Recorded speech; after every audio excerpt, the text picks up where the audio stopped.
Welcome everyone to this session, Management After Migration, Oracle Cloud Observability and Management. Certainly something you want to be doing before, during, and after your migrations. So why don't we go ahead and dive in and get started. I'm Steve Lemmy, Senior Principal Product Manager here at Oracle on the Observability Management team. And I am joined today by Dave Leroy, Director of Product Management on the Observability Management team. Welcome, Dave. Hi, Steve. Glad to be here. Well, we've got a lot to cover, so let's go ahead and get underway. Why don't you go ahead and give us an update on what is currently happening out there with customers and businesses? Sure. We talk to a lot of customers, and we see customers ranging from having a very heavy on-premises IT presence to customers that have migrated a lot of their business to the cloud. But regardless of where they are in the process, most of them live in a mixed IT environment and in a true hybrid set of challenges. And you may be one of the people that says, hey, I'm doing everything on premises today. I'm not really worried about cloud. Well, there's probably someone in your organization that is doing something on the cloud, and you certainly want to be having common solutions across your enterprise versus using things independently. So we'll talk about that as well. And in fact, a lot of people have just been struggling with getting their monitoring completed. I know when I was a DBA, it was something that was taking lots of time to get that set up and installed and working the way we wanted it. And a lot of people still haven't even finished those projects. But the other thing that's happening out there is the modernization of applications and business transformation. And that seems to be driving up this other statistic, Dave, on observability. Can you talk to that? Yeah, I mean, there's a big gap here of where customers are today, because this stat was up by 2021, less than 15% had a holistic monitoring view. Well, there's so much more to it besides monitoring. And then if you look over to moving to a full observability solution, you have all different types of tools and analytics you need to bring in to a much more complex environment. So there's a big uphill challenge here for a lot of customers. And I think that's a thing we should talk about for just a moment, is there is a difference between monitoring and observability. They are not the same. And so I'm quite familiar with monitoring because I had to set up lots of it. And usually after setting it up, it would help me understand if something was working, not working, up or down. But when it got to things such as applications and their intricacies, it really didn't help me. But I understand, Dave, that that's kind of where observability fits in. Yeah, observability allows you to take all the knowledge that you have that you would set up in a monitoring environment and then expand to looking at the complexity of your modern applications and how dynamic they are, and looking across on-premises and the hybrid environment, even to multi-cloud. And in the past, when you had a monitoring solution, there was a chance that there was data you just weren't looking at because it wasn't predefined. And even then, you could draw a nice box around your applications. With observability and the way things have changed, you need to be able to see a much wider view of what's happening and as things are changing, and be able to bring that data into your decision matrix. And the types of data that we're talking about are all different types of metric and logs, tracing. All of this comes into play that you can't necessarily predefine in a monitoring system. So if we summarize all those points, it really becomes very apparent that these new modern applications are very dynamic. They're microservices based, they're complex, and you just can't really apply the old monitoring methods to manage those. And certainly the same goes for trying to reuse scripts or trying to even figure out what they're going to do, because it's you don't know. And so you've got to have that observability insight that we're talking about, Dave. Otherwise, it's just going to take even longer to try to figure out why things aren't working. And that's why IT, DBAs, DevOps, all need observability to perform modern management. So can you tell us more about, what are the new requirements and how systems management has evolved? Yeah, and as you just said, DevOps and IT, all these folks need to have a good view of what's happening in their environment. And now that the environment is in a hybrid state, it's important to have a single pane of glass. So looking at pieces of the application that reside on premises and some are in the cloud, but everybody being able to look through the same pane of glass is very important. And then the next piece is being able to understand all the telemetry and all the different types of data that is coming in from the applications, all of its components and its surrounding ecosystem. And so a lot of times that is just too much data for human intelligence. And this is where we're able to take advantage of new technology with machine learning algorithms. And we can talk a little bit more about that here in a minute. And lastly, understanding the core business and understanding that the core business of what's running on Oracle, providing deep knowledge and insight into the Oracle stack, everything from looking at your applications running on Oracle, whether they're Oracle or not, looking at the mid-tier, and then all the different types of infrastructure that it may be running on in a hybrid environment. So let's go ahead and shift to the Oracle Cloud Observability and Management Platform, where Oracle has built-in capabilities and just not another tool for you to throw out there. Let's go ahead and look at how it addresses these challenges that we've been talking about, Dave. So when we look at the Observability and Management Platform, I think platform is the key term here, because what is our platform, right? The platform is Oracle Cloud Infrastructure. That's the underlying platform. And then running on top of the core infrastructure are the foundational services. And foundational services are the lifeblood to being able to look at and analyze all metrics and logs and alarms. And then layered on top of that, we bring in the advanced services, which take data and provide insight and analysis while using and running on top of the foundational services, sharing data and being integrated with each other on the single platform. Now, this may be an OCI native application for the platform, but it also can manage all of your systems, applications, services on premises and in the cloud, as well as a multi-cloud environment. Maybe you have microservices running on AWS or Azure. And that word data, Dave, is so powerful.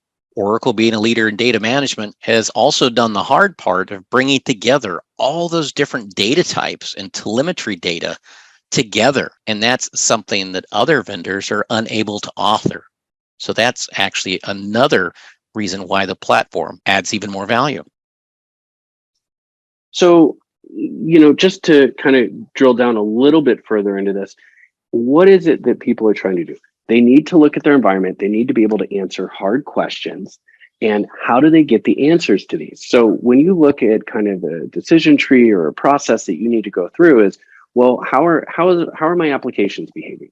Well, in order to answer that question, I need to understand what is normal behavior versus abnormal behavior. And this is where the machine learning aspects come in, where we can do a collection of data, baseline. We can start to cluster large pieces together. We can correlate those clusters. We can look at anomalies. And based on that, we can walk down and understand, what are my challenges? What are the problems that are caused? What is tomorrow going to look like what it did today? What do I need to be focusing on? So these are questions that are really hard to answer. And this is where a good observability solution can help you answer these. And we look at the observability and management advanced services that are on the O&M platform. And each of these are a full service that can be run by themselves and can be deployed independently, but they are on the same platform. They're integrated services, and they get more powerful as you use them together.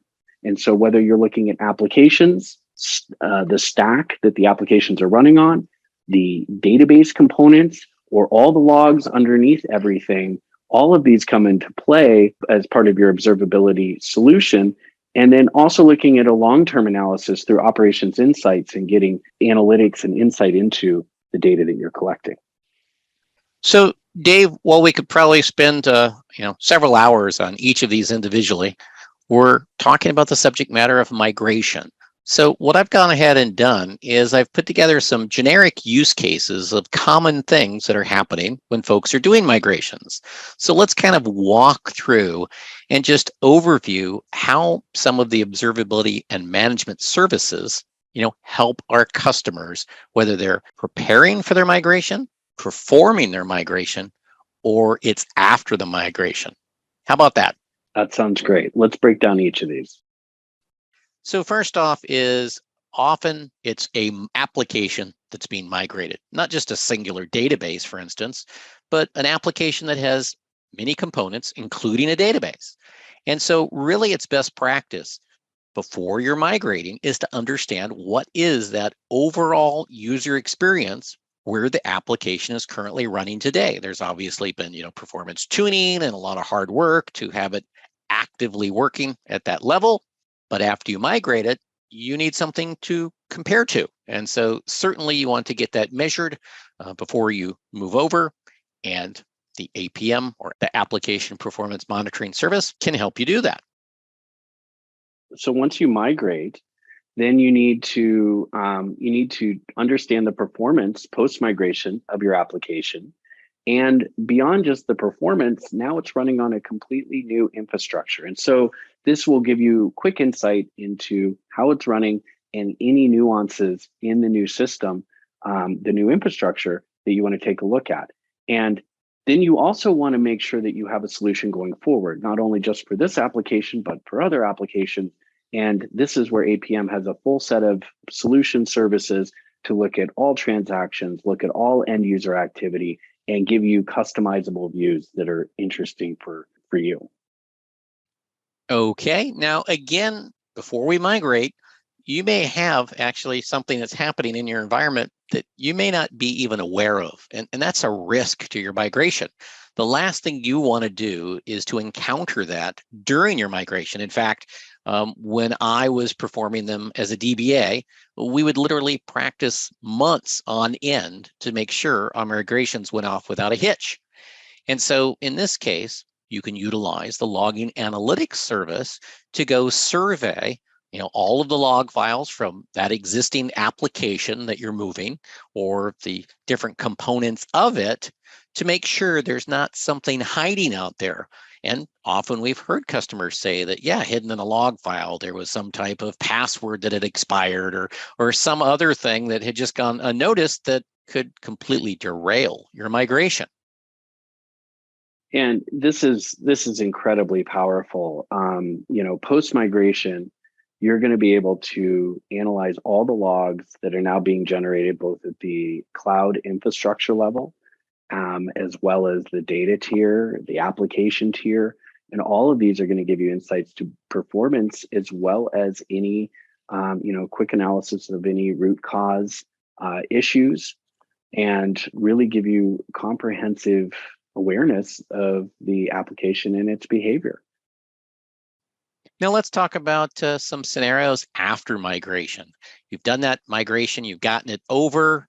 Now, if we go back to that earlier metric, people have been struggling just with basic monitoring. I can't imagine how long it might take them to apply this new observability that you were talking about, Dave. But this is something that is thought of also within Oracle solution as well. So again, looking and using that example of, moving an EBS stack or application over onto OCI, there's all those different components that come with it. And so when you get it onto that new infrastructure, you may not have that current subject matter expertise, currently on your staff that, for years you built up on that older hardware and, tuning optimization you had, done on premises. So the good news is you don't have to be a subject matter expert because the stack monitoring service will discover those components and then also apply monitoring to it for you. And that in itself is a huge benefit. Yeah, I think it's really important to be able to understand the stack and not have to define the stack, right? So you can start focusing on the application and we're gonna be able to discover what is the stack that it's running on and understand the out of box pieces that are important of metrics and telemetry that you care about. And so what we've done for EBS specifically is to do an automatic discovery of the EBS infrastructure, the application, all of its components, and start monitoring it. And as we talked about with APM earlier, look at the application layer. After migration, you have the stack monitoring. So you have all the components, and then you have logging analytics to be able to look at all the underlying logs within the EBS infrastructure. And this is just EBS specific, but this is going to be able to work against any of your applications. And let's talk about database management. Again, as a DBA myself, it was already hard enough to keep an eye on where the different databases were on premises, whether they were dev or test or prod. I was constantly, chasing around and making sure that those were, monitored and protected and available. And so now that I've started migrating applications to the cloud, I may have my production environment on OCI, but I still am retaining, some development environments on premises. Or I may even have some test on premises and the cloud. So now I've got these databases in different places, but I need a central way to essentially look at those, make sure they are running, and make sure they are performing. And so, this is the new modern, performance management for databases that customers need as they're going forward, whether it's migrating applications or actually creating new ones. Right. I think you're going to see, if you break up the migration pieces, right, it's very important as you migrate your databases to the cloud to be able to understand how they're performing and not being at a one-off scale or a one-to-one for each database, but to be able to have a powerful cloud view of both your on-premises and your newly migrated databases to look at the entire fleet and manage it as a fleet of databases. Have a single integrated view that's easy to interpret for all of your performance diagnostics. And this is going to be common across, regardless of the database version or type of database that you're running. It's going to be easy to view and everyone's looking at the same type of data. And then lastly, you're going to have a lot of depth into the performance piece of getting into deep SQL tuning and diagnostics, and being able to have all from a single place, be able to do all of your database administrative tasks. In our last example, and one that some people don't even think about in their planning, is the capacity planning aspect. And this could be to perform just after you've done your migration activities, but most often customers are not performing over longer periods because on premises you just don't have that type of horsepower. You don't have the storage. You don't have the luxury in some cases to have these type of large systems dedicated for these activities. And so this use case is a great example of utilizing a cloud service to perform something that most customers are unable to do themselves. I think we see a lot of customers, and especially after migration, a lot of it is firefighting right out of the gate, making sure the application's running, the business is performing, and those are very important. But you're running on a new infrastructure. You have new predefined sets of resources.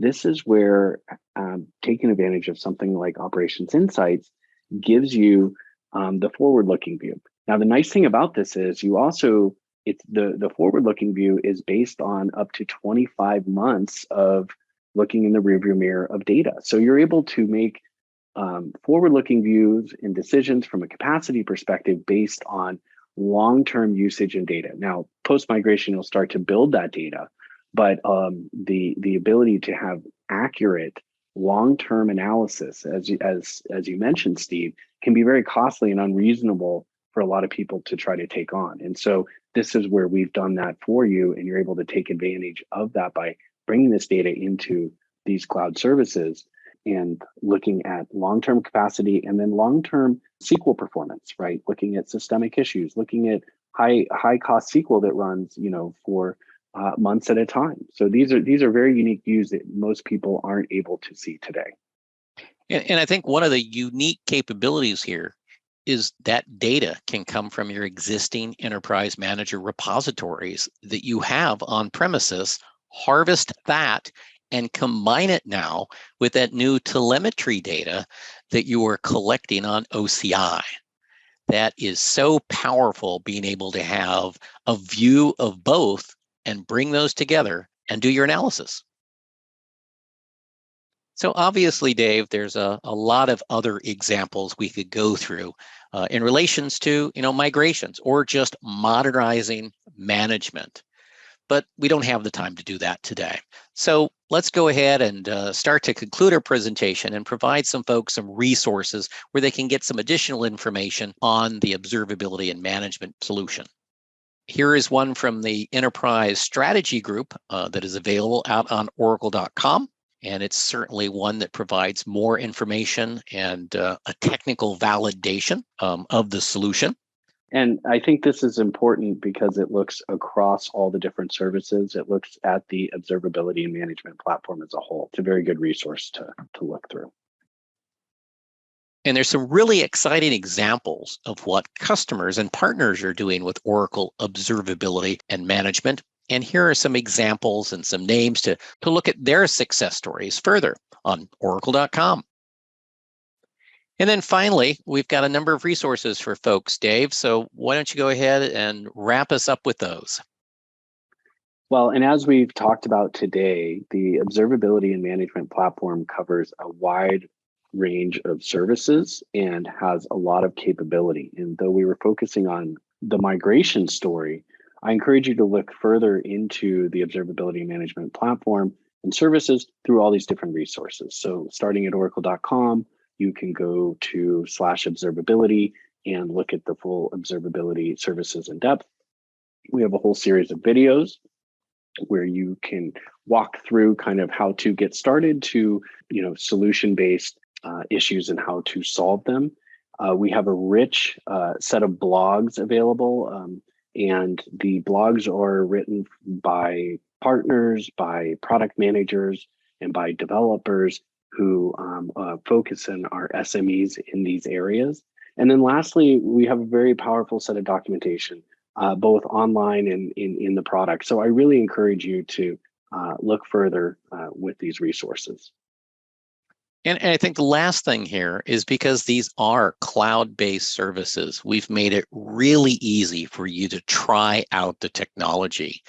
Again, there's nothing you have to install on premises. You don't have to do a bunch of configuration, maybe as you've had to do in the past to try something out. You can literally in minutes go out onto the Oracle Cloud and start trying out some of these services to see if they can help you in some of your current migration work, as well as also for some of your future management that you're going to need to be doing after your migration. So we want to thank you for joining us for our session today. We know we've covered, as Dave said, a lot of information real quickly. And so at this time, we'll go ahead and open up for questions.